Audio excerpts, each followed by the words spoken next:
Hi everyone, Natalie here, and today I'm going to be talking about food cravings. When you go into the grocery store or go to any restaurant, it's really challenging to stay healthy nowadays. You actually have to be well educated and knowledgeable and have a lot of self-control to just be healthy in every sense of the way. Health doesn't come from just on a whim and wishful thinking. Like, you really need to understand your dietary needs, your physical needs for exercise, and understand your body in order to stay really healthy. But when it comes to food cravings, there's a lot of food out there. There's a lot of junk food out there, and it makes it hard on a day-to-day basis to just kind of stay healthy, really, and make better choices for yourself. So today I'm actually going to be talking about the book called Constant Craving. So it's this book here by Doreen Virtue. Pretty awesome book. She also wrote Losing Your Pounds of Pain and the Yo-Yo Diet Syndrome. I haven't read either of those, but I've read a lot of her other books. She was a counselor for people that had eating disorders for many years, and so she did a lot of studies and saw a lot of patterns in people, and similar patterns in people with alcohol abuse, drug abuse, as she did with food cravings, which is pretty interesting.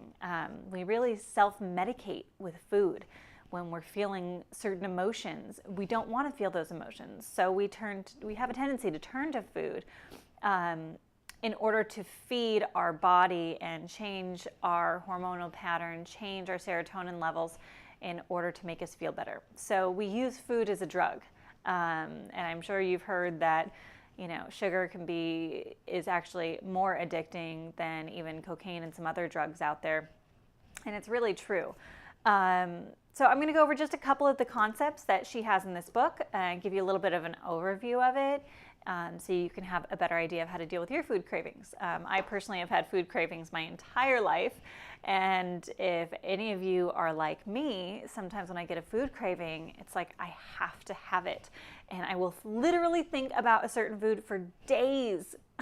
I know it kind of sounds ridiculous, but I will actually crave certain foods for days until I have that food. And, it starts to make you wonder, okay, what's going on with my body? Why am I craving these things? Or what's emotionally going on is the bigger question. So Doreen Virtue, she talks about 4 primary emotions that can trigger food cravings. And those are fear, anger, tension, and shame. So if you break each of those down, fear can be anything from insecurities, control issues, if you have a lot of worry, anxiety, and depression. Any variation of those emotions can cause you to self-medicate with food and to start craving foods. Anger is another strong emotion that can cause food cravings, whether it's anger towards another person, towards yourself, or even just injustice of the world, whatever that may be to you. Tension. Tension is anything related to stress, frustration, emotions of jealousy, impatience. All of those are related to holding tension in our bodies. And then shame would be kind of the low self-esteem and feelings of just thinking you're less than others and not feeling really worthy. Some of the traits of hunger, emotional hunger versus physical hunger. She has a nice list of 8 ways to determine whether what you're feeling is an actual physical hunger, a true hunger, or if it's a craving hunger. This list was probably the most powerful for me because it really helped me to start recognizing, okay, I'm craving this food not because I actually need it and not because I'm hungry, but because there's something emotional going on with me. And so the first trait is that emotional hunger comes on suddenly. So if you're having any kind of emotion, all of a sudden you're like, oh, I have to have this one food. I have to have that chocolate. I have to have that mac and cheese. Whatever it is, if it comes on suddenly, it's typically an emotional trigger. And physical hunger, when your body's actually hungry, comes on slowly. It's a much more gradual process. The second way to recognize emotional hunger is that it's typically for a specific food. So if you're craving, oh gosh, I have to have that one meal from that one fast food or that one restaurant, or gosh, it's something very specific and you need to have that food. That would be more of an emotional hunger versus a physical hunger, because a physical hunger, you're open to eating different foods. It's It's not that you have to have any one type of food. You're just hungry, right? You'd be happy eating anything because your body actually needs food. The third way to determine the emotional hunger is that it's typically above the neck. And by that meaning, your mouth starts watering, you're visualizing different foods, you're imagining how great it would taste in your mouth. So it's more of a satiated experience versus coming from your stomach. Like, oh, my stomach's growling. I'm actually literally hungry. It's more stomach-based when it's a true hunger versus you have like an emotional experience with your senses. That would be more of an emotional food craving. The fourth way is that it's typically an emotional food craving is urgent. I have to have it now. I need that piece of chocolate right now. That's my vice. I need the chocolate. And so if it feels like it's urgent, like I have to have it now, I can't wait for it, then you're trying to self-medicate. That's more of an emotional trigger. Because if you are truly hungry and it's your body that needs food, it's again more gradual, but you can also wait. You can wait a half hour, you can wait an hour before you have that meal. You'll eat whenever. Even though you're starting to get hungry, you're going to be hungrier later on, but it doesn't have to be this second. Another way to determine the emotional pain is if you can recognize whatever emotion's coming up. So if you notice an emotional trigger, if you notice that you're getting upset about something, and then you have a food craving, that would be considered, obviously, an emotional trigger, emotional food craving, versus a physical hunger typically occurs without any kind of emotional reaction. A couple more here. An emotional food craving involves automatic or absent-minded eating. So I think that's a big one for a lot of people. We'll pick up a bag of chips or whatever your thing is, and you just start eating on the go just because you're hungry, you're at a movie, you're sitting in front of the TV, in front of the computer. It's kind of mindless eating. You're not really focusing on what you're eating or how much you're eating, and that can turn into more of an emotional issue versus I'm sitting down, I'm being present with my food, and I'm eating because I really need to eat and I'm really truly hungry. So just having more awareness and involvement with your food is more on the side of a physical hunger. Being aware of what you're eating and why you're eating it because you know it's good for you, not just because you feel like, oh, I need a snack right now. I need a snack, so I'm just going to grab a bag of chips and I'm just going to eat that. That's more mindless, and those are emotional food cravings. Emotional food cravings also doesn't really stop even when you're full. So if you're eating and the food just tastes so good that you can't stop eating even though your stomach is full, that is feeding an emotional trigger versus when you're eating healthy and it's truly just for satisfying what your body actually needs, you'll stop when you're full. You'll know when you're full and you don't have to finish the rest. You'll put it away for later. But it's one of those things where you go out to eat and the food is so amazing. You're like, oh, I'm so full. I can't eat anything else, but I could still have dessert. Those are considered more emotional food cravings.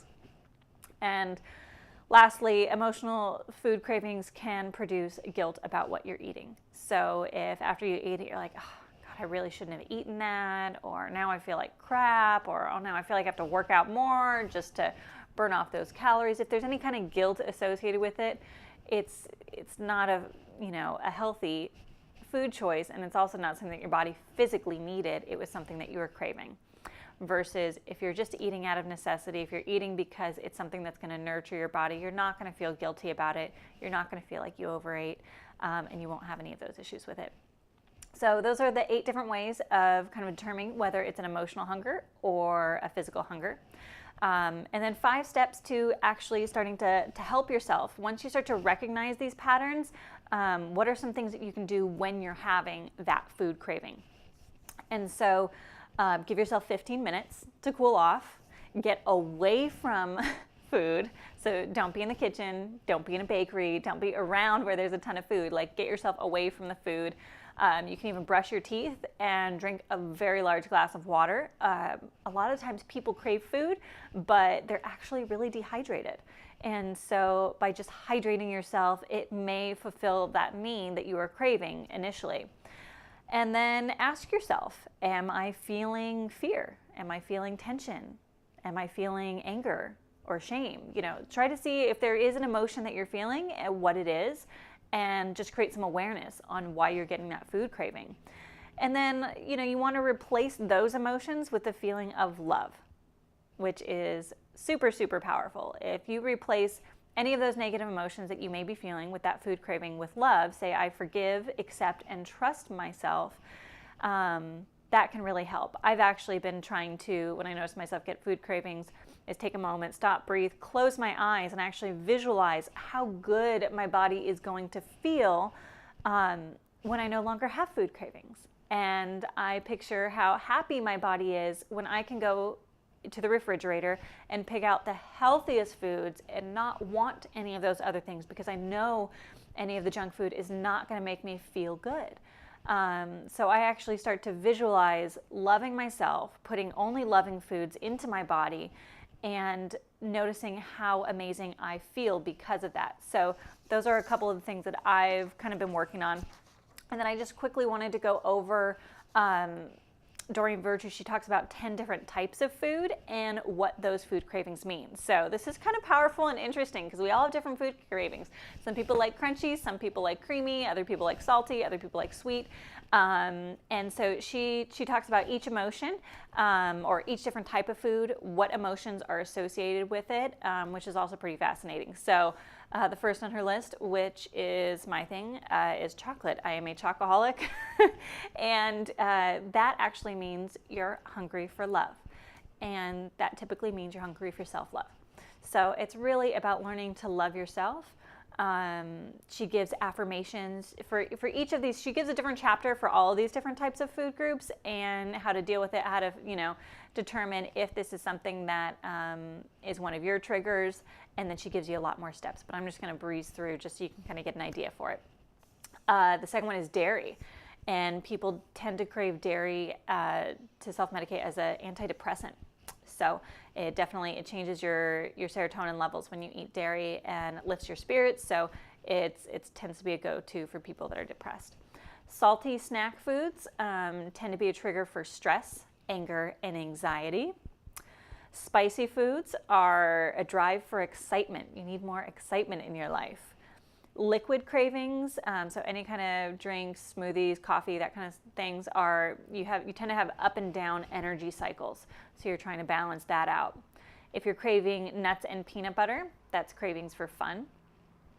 Bread, rice, and pasta are comforting and calming foods. So if you've got some stress stuff going on and you need something to mellow you out or just make you feel a little more stable, I have a tendency to crave those too, as well as the dairy.